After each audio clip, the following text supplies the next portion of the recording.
வாழ்க்கை செலவு அதிகரித்திருக்கிற காலத்துல மிகப்பெரிய அளவிலான விலைவாசிகள் உயரக்கூடிய காலத்துல பிரித்தானிய வாழ் மக்களுக்கு இன்னும் ஒரு சுமையாக விலையேற்றம் நடக்கிறது அப்படின்ற ஒரு தகவல் வெளியிடப்பட்டிருக்கு.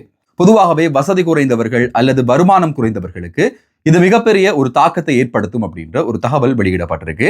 லண்டன்ல தாக்குதல் நடத்தப்பட்டிருந்தது. இந்த லண்டன் தாக்குதலின் போது என்ன மாதிரியான விஷயங்கள் கையாளப்பட்டிருக்கிறது, இந்த தாக்குதலின் பின்னணியில் இருக்கக்கூடிய திட்டங்கள் என்ன அப்படின்ற விஷயங்கள் வெளிப்படுத்தப்பட்டிருக்கு.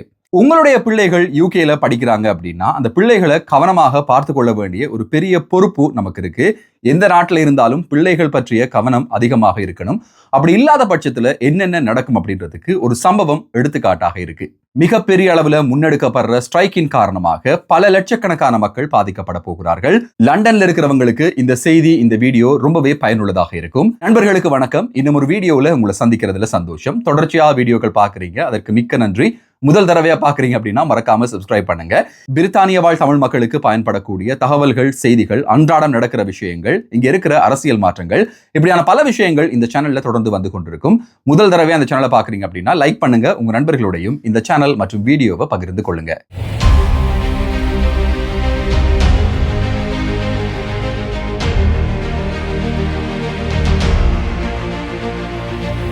Income tax, NI, road tax, இது எல்லாத்துக்கும் மேலதிகமாக யூகே வாழ் மக்களால் கொடுக்கப்படுற ஒரு வரிதான் இந்த கவுன்சில் டாக்ஸ்.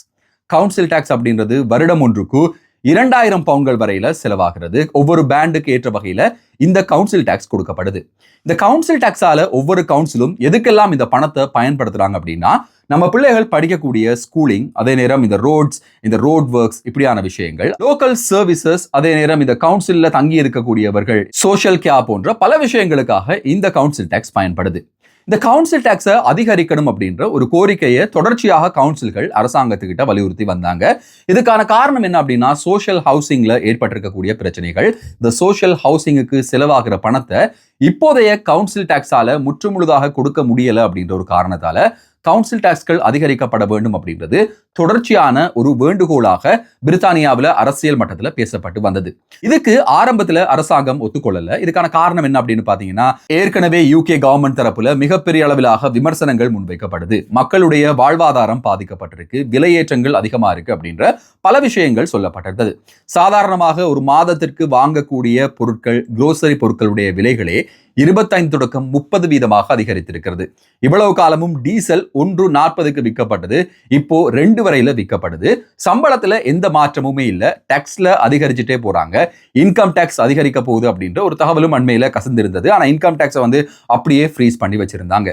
இதே நேரம் இந்த டாக்ஸ் ஃப்ரீ அலவன்ஸ் அதிகரிக்கிறது. டாக்ஸ் ஃப்ரீ அலவன்ஸ் 20,000 உயர்த்துவோம் அப்படின்ற ஒரு பேச்சும் இப்போ யூகேல அடிபட்டு வருது. இதுக்கான வாய்ப்புகள் இருக்கா இல்லையா அப்படின்றது இதுவரையில தெளிவில்லாம இருந்தாலும் இதுக்கான ஒரு வாய்ப்பு இருக்கு அப்படின்றதுதான் அரசியல் மட்டங்கள்ல வெகுவாக பேசப்படுற ஒரு விஷயமா இருக்கு. இது இப்படி இருக்கும்போது கவுன்சில் டாக்ஸ்களை அதிகரிப்பதற்கான ஒரு ஒப்புதல் இப்போது கவுன்சில்களுக்கு வழங்கப்பட்டிருக்கு.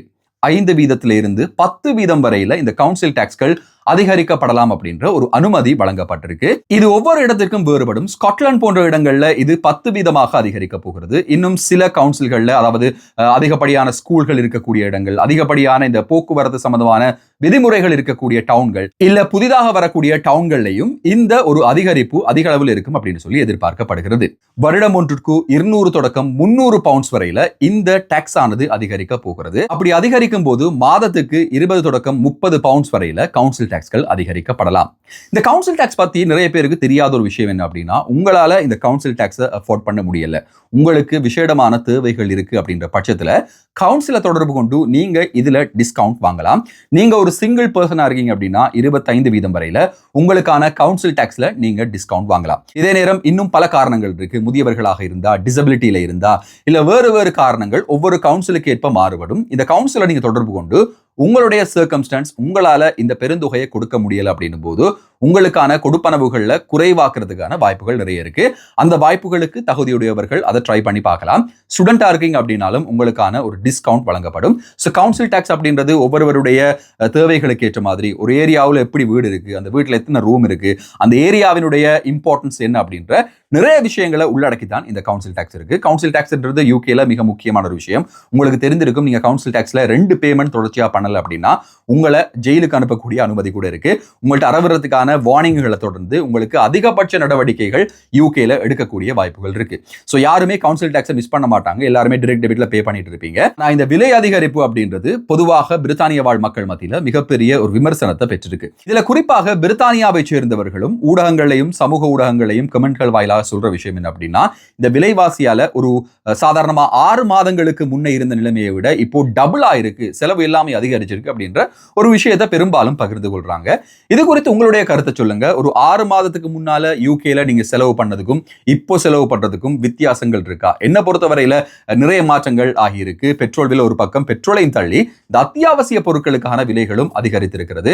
சாதாரணமாக நம்ம சீப்பா வாங்கக்கூடிய சூப்பர் மார்க்கெட்ஸ்ல கூட பர்ச்சேஸ் பண்ணும்போது ஒரு பெருமளவிலான விலை மாற்றத்தை பார்க்கக்கூடியதா இருக்கு. இங்க இருக்கிற ஒரு பெரிய பிரச்சனை என்ன அப்படின்னா, பவுண்ட்ஸ்ல நம்ம பே பண்ணும்போது ஒரு பவுண்ட் இருந்தது இப்போ 1.8 பவுண்ட் அப்படின்ற மாதிரி சொல்லுவாங்க. இது 80% விலை அதிகரிப்பு. ஆனா நமக்கு பார்க்கும்போது அதே 1 பவுண்ட் ரேஞ்சில் இருக்கிற மாதிரி இருக்கும். ஸோ எந்தெந்த சூப்பர் மார்க்கெட்ல குறைவான விலைகள் இருக்கு அப்படின்றதுக்காக அந்தந்த சூப்பர் மார்க்கெட்ல அந்தந்த பொருட்களை வாங்குங்க என்ற ஒரு அட்வைஸை நான் தரலாம்.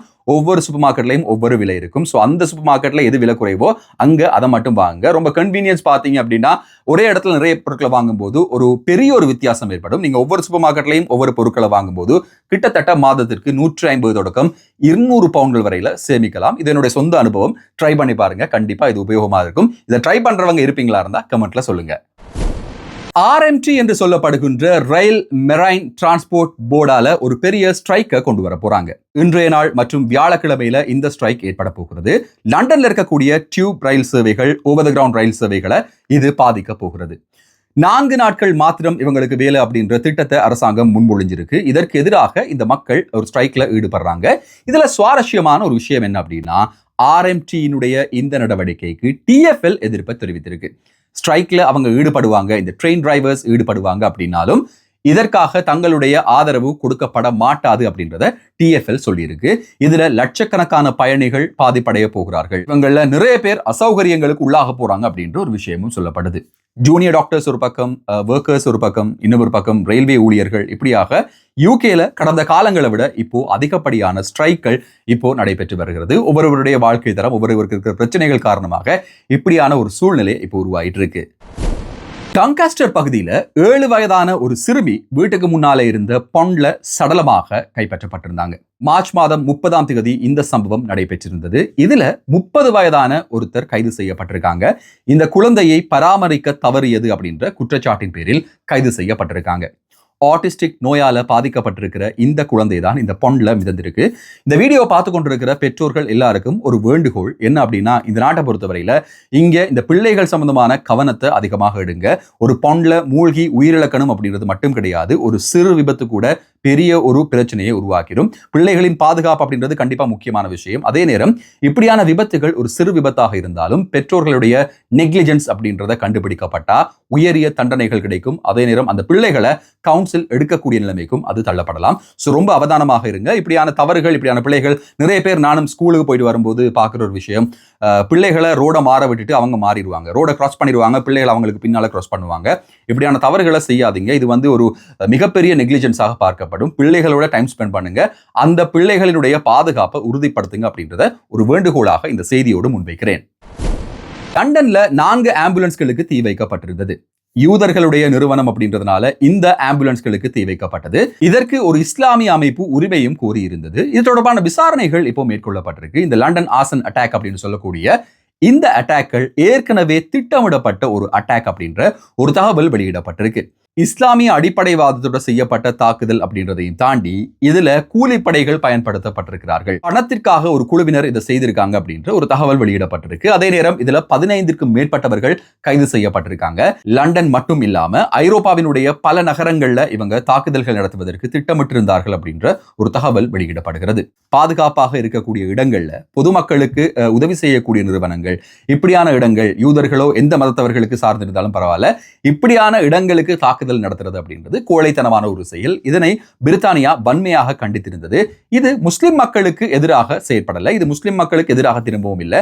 சில இடங்கள்ல இது வந்து முஸ்லிம் மக்களுக்கு எதிராக பேசப்பட்டிருந்தாலும் கூட பிரித்தானிய பிரதமர் இது ஒரு ஐசோலேட்டட் தாக்குதல், இந்த தாக்குதல் குறித்து செப்பரேட்டா நாங்க விசாரிப்போம், இது இஸ்லாமிய மக்கள் இந்த நாட்டுக்கான கன்ட்ரிபியூஷன் கொடுக்குறாங்க அப்படின்ற ஒரு தகவலையும் சொல்லியிருந்தார். இனமுறுகல்ல இருந்து பாதுகாக்கப்பட்டிருக்கு. ஆனா தொடர்ச்சியாக இப்படியான கூலிப்படைகள் செயற்படுமாக இருந்தா இந்த நாடுகளுக்குள்ளேயும் இனமுறுகல்கள் ஏற்படலாம்.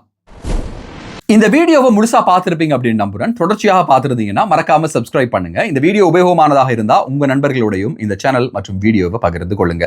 மிக குறுகிய காலத்துல பிரித்தானிய வாழ் மக்களுக்கு, தமிழ் மக்களுக்கு பயன்படக்கூடிய தகவல்களை தந்து இந்த சேனலை நிறைய பேர் பாக்குறீங்க அப்படின்ற ஒரு விஷயத்த ஃபீட்பேக்கா சொல்றீங்க. நிறைய இடங்கள்ல சந்திக்கும் போதும் நல்லா இருக்கு, உபயோகமா இருக்கு அப்படின்ற விஷயங்களை சொல்றீங்க. உண்மையா சொல்றீங்களா, பொய்யா சொல்றீங்களா அப்படின்றத கமெண்ட் பண்ணுங்க. கண்டிப்பா ஏதோ ஒரு வகையில ஒரு உபயோகமான விஷயமா இதை பண்றேன் அப்படின்ற நம்பிக்கையோட இன்னும் ஒரு வீடியோல இன்னும் சுவாரஸ்யமான புதிய தகவல்கள், செய்திகளோட உங்களை சந்திக்கும் வரை நன்றி, வணக்கம்.